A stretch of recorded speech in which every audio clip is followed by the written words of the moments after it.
Bienvenidos a Ronnie Analiza. Ucrania descubrió la gran trampa rusa en Jersón. Abandonará el lado oeste de la ribera del río Dnieper, es decir, la ciudad principal de Jersón. Pero ¿será que lo deja tan fácil? No, por supuesto que no. Ahora, por otro lado, saben bien los ucranianos que dejar el control absoluto en el otro lado, en la otra ribera del río, para los rusos es también en ese sentido renunciar al territorio ucraniano hasta ese punto, lo cual por supuesto es algo que no es para nada una opción para muchos ucranianos. Es decir, más del 70% del territorio del oblast, de la provincia de Jersón, quedaría en manos rusas.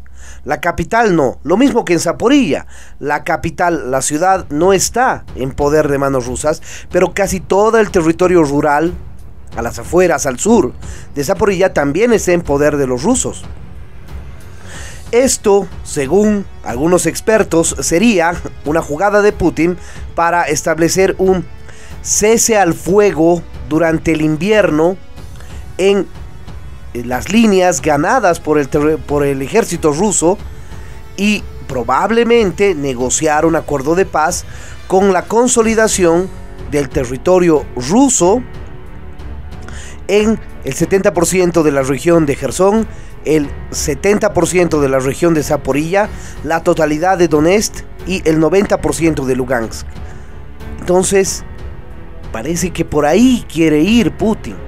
Ahora, por otro lado, tropas especiales ucranianas se encuentran dentro del territorio de Zaporilla, que supuestamente es territorio ocupado por los rusos, y no han podido ingresar a estos lugares dentro del territorio de Zaporilla las fuerzas rusas. Entonces, tampoco es que tienen todo el control en todos esos territorios.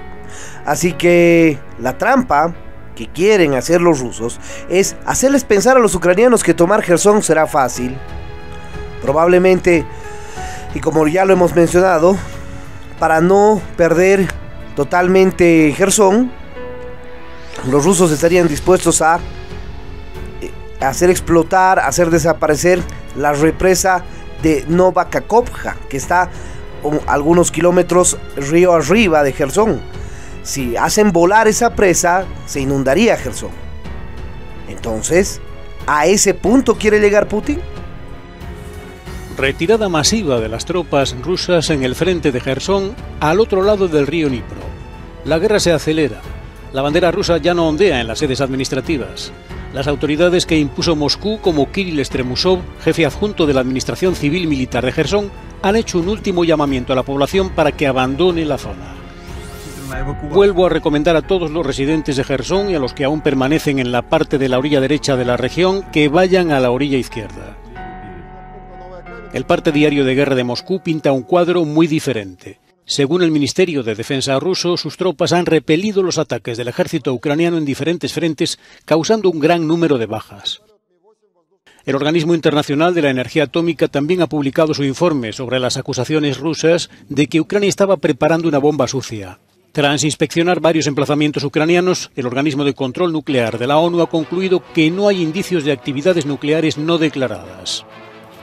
Rusia confirmó su condición de principal mentiroso del mundo, afirmó en este tuit el ministro de Exteriores ucraniano Dmytro Kuleba tras conocer las conclusiones del OIEA. En este contexto se ha producido un nuevo intercambio de prisioneros, 107 de cada bando. En el lado ucraniano hay 74 soldados que defendieron la acería de Mariupol durante más de 2 meses antes de rendirse. Del lado ruso, 65 de los prisioneros son soldados de los territorios ucranianos anexionados por Rusia. En el frente sur la situación es más compleja. Los ucranianos siguen sin dar pistas de sus planes, pero la reconquista de Jersón es más que probable.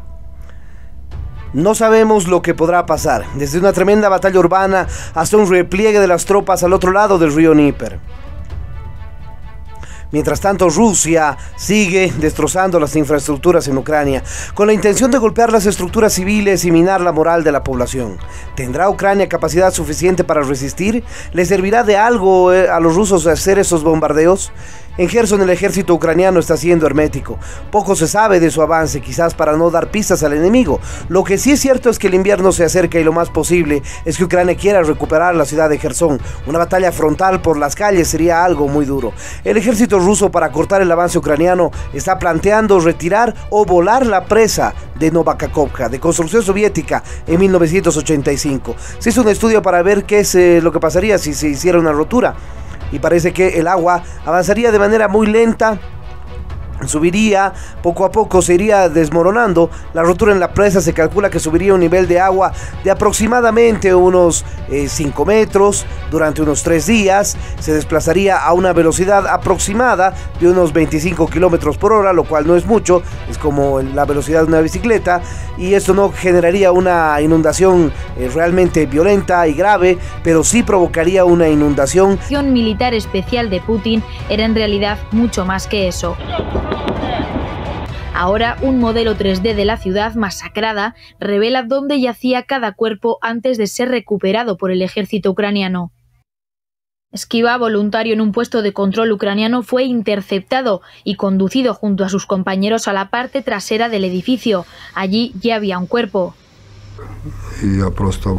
Me hice el muerto, moverme significaba una bala en mi cabeza, explica. Pudo escapar y gracias a testimonios como el suyo y el grupo de investigadores Talionis se persigue al comandante y al coronel general que lideraron la ocupación de Bucha. Este último, Alexander Chaiko, es conocido por su brutalidad y por librar una guerra ilegal también en Siria. Que me escondan las armas, estoy empezando a volverme loco. He matado a demasiados civiles. Así se lamentaba uno de los soldados bajo su mando en una llamada con su esposa. Las autoridades de Bucha recuperaron de las calles más de 450 cuerpos de hombres, mujeres y niños. Fue el resultado de una operación rusa conocida como limpieza, cuyo plan, según ha denunciado Kiev, pasaba por la tortura y el asesinato para aterrorizar a los lugareños y neutralizar la resistencia.